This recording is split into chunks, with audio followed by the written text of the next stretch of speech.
Assalamualaikum warahmatullahi wabarakatuh. Jumpa lagi dengan saya di Aspa Channel. Di video kali ini kita akan membahas mengenai materi hidrolisis garam. Tapi kita bahas dulu tentang pengertiannya ya. Jadi di materi kelas 11 ini kita akan mempelajari terkait sifat garam. Setelah kita belajar asam basa di materi sebelumnya, kita akan belajar mengenai garam. Garam itu dia ketika dimasukkan dalam air, beberapa ada yang mengalami hidrolisis, ada yang tidak. Nah, mari kita cari tahu apa sih pengertian hidrolisis garam itu. Nah, jadi kita di video ini saya berikan contohnya dulu, lalu saya perlihatkan reaksinya, lalu kita simpulkan bersama apa pengertian dari hidrolisis garam. Oke. Karena judulnya hidrolisis garam, berarti selama video ini berlangsung, maka yang kita bahas adalah terkait garam. Nah, di sini garam pertama yang saya jadikan contoh adalah garam NH4F.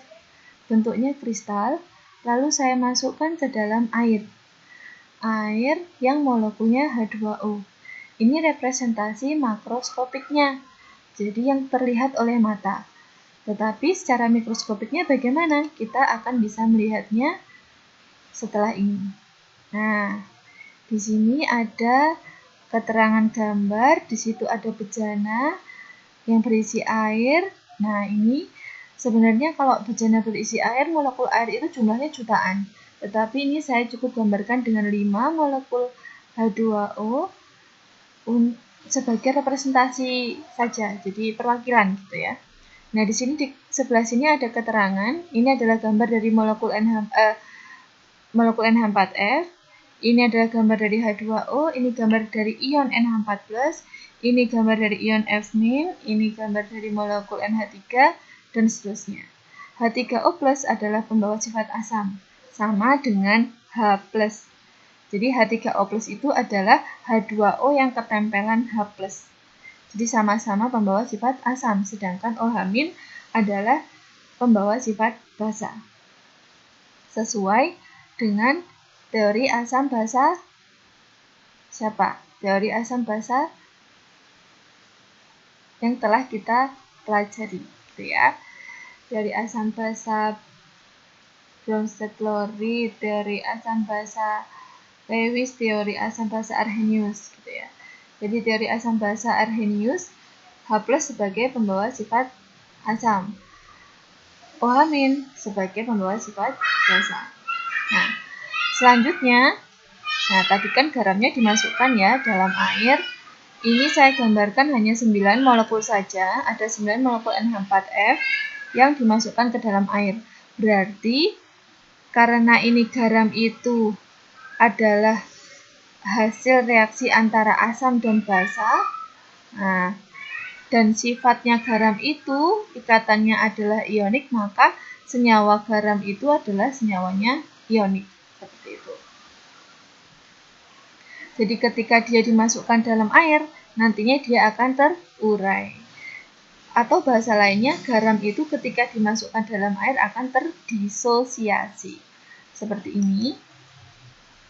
Nah, dimasukkan dalam air, lalu ada 9 ion juga gitu ya. Karena NH4F itu ketika diuraikan akan menjadi NH4+ dan F-.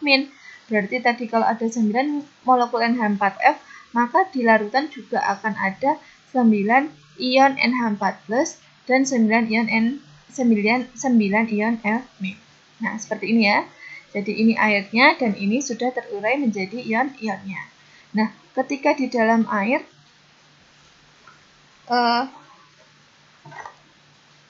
ion-ion ini apakah diam saja? Tidak gitu ya.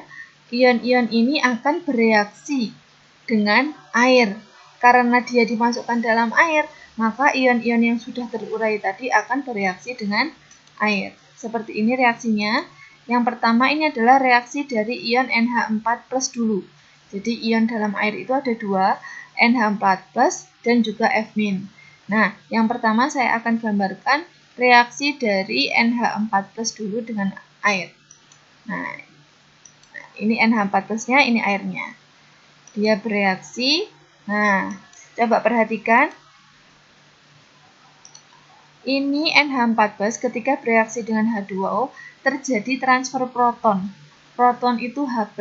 Jadi NH4+ mendonasikan atau mendonorkan H+-nya kepada H2O. Nah, ini ya. Ini NH4+ mendonorkan H+-nya kepada H2O. Apa yang terjadi? Yang terjadi adalah NH4+ berubah menjadi NH3. Sedangkan H2O yang sudah menerima H+ menjadi H3O+. H3O+ inilah pembawa sifat asam.